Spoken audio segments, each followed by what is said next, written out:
Hello, I'm Barbara Markle, Assistant Dean in the College of Education for the Office of K-12 Outreach. I want to honor you for demonstrating the collaborative leadership skills to improve the quality of classroom instruction and your strong dedication to the Osborn Evergreen students. Michigan State University K-12 Outreach was fortunate enough to receive a school improvement grant. This is the last year of that third-year grant.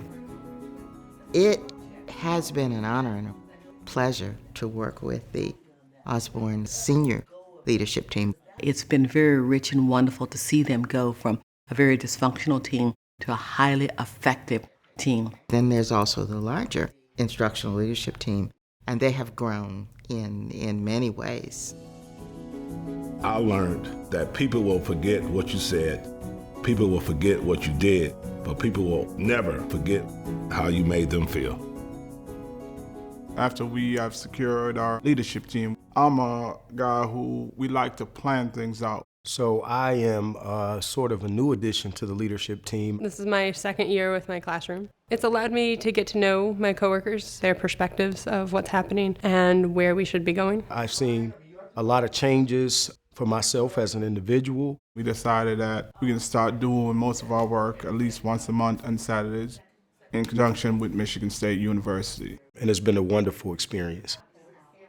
When we first started, it was a matter of getting to understand each other, address a lot of our questions that we had. Looking at the unpacking tool, making decisions about the type of protocols, procedures. I want explicit instruction in the classroom, appropriate rigor for my students. The different strategies that you use. Excellent feedback. They've identified priorities. Strong relationship with the student and the community. They've identified schedules and ways they want to get their work done. And just kind of celebrate what we do.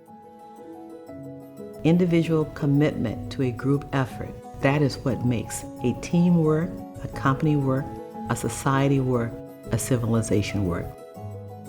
I don't think I've worked with a team as cohesive as this. Our team developed a relatively strong trust between the two, and I think that's where a lot of realness comes out. Since Michigan State came on, there has been tremendous in really helping us being laser focused. We pretty much know how to conduct an appropriate instructional leadership team meeting in session. They are running staff meetings now in a way that we would have come in as MSU staff. We're backed out and we're backing all the way out. They've been very consistent. They stayed together as a team for 3 years, and that has helped them to advance. Structures are quick to break down under stress, but because the fellowship has been with us and is continuing to stay with us throughout this stressful school year, I have hope that we'll be able to hold on to some of those structures. And there's a lot of things competing for their attention. There are a lot of partners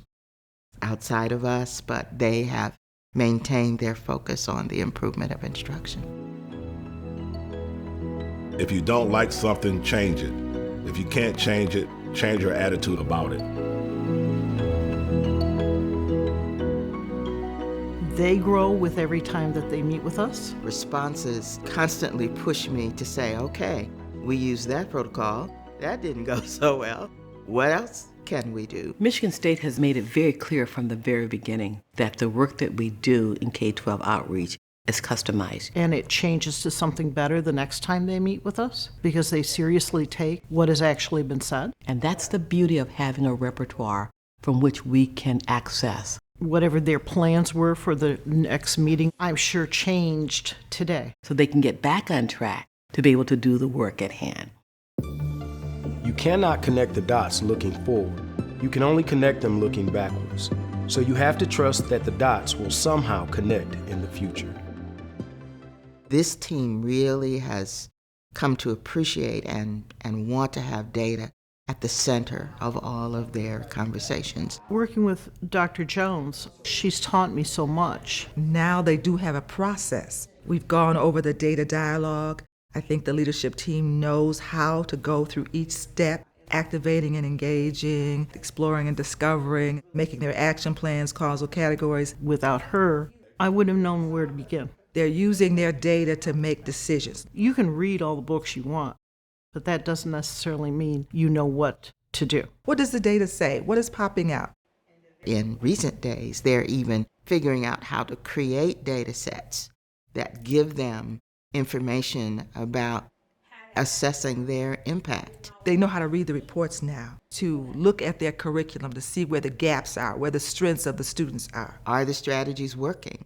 Not only are they improving the curriculum by looking at the reports, they're taking the students' data and sharing it with the students so that they can see where they are and where they need to go. Are the choices that they made the right choices? And if it hasn't been a right choice, or if it's not being implemented with fidelity, they're now in a position to use data to figure out what to do about it. The price of success is hard work, dedication to the job at hand, and the determination that whether we win or lose, we have applied the best of ourselves to the task at hand.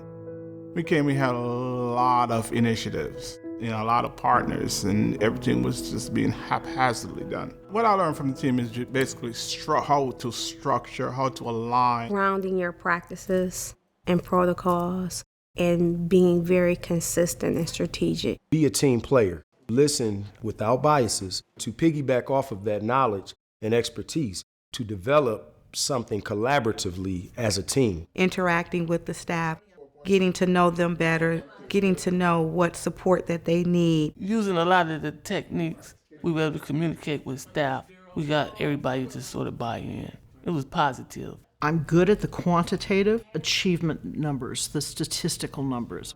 I need more work on the qualitative, where people are giving their opinions, but it's valid. A lot of people are very strongly focused on raising the academic standards, and a lot of people are very concerned with making sure we are providing the proper care to our students that may not be receiving everything they need when they leave our building. There's certainly room for both of that. Education is what remains after one has forgotten what one has learned in school. We're not afraid to speak.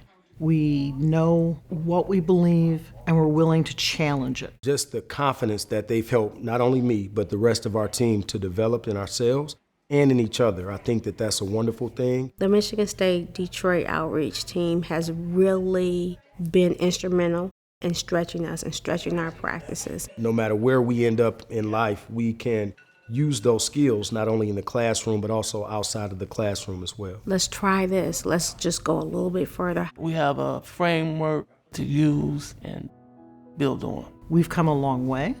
We still have a long way to go. We're going to continue to build our capacity to really impact, our students and make sure we align all our resources to meet those needs. They own this work, and we're very proud of them and their commitment to the children of the Osborn Evergreen community. I hope that we will build strength and persistence, not only improve things in our school, but also model it to our students. I'm optimistic, and I have a positive outlook for my students that I work with every day, and also for the staff, culture and climate of the building to improve. We can turn around the instructional delivery of our staff, our teachers. We can continuously improve engaging our students. We all can become leaders. It is our hope that as the leadership team supports the rest of the staff in the school, instructional quality will increase, which is one of the few things that we really have control over. Because of the strengths, the skills, the knowledge, the determination, they're going to bloom wherever they're planted. And as instructional quality increases, student achievement increases.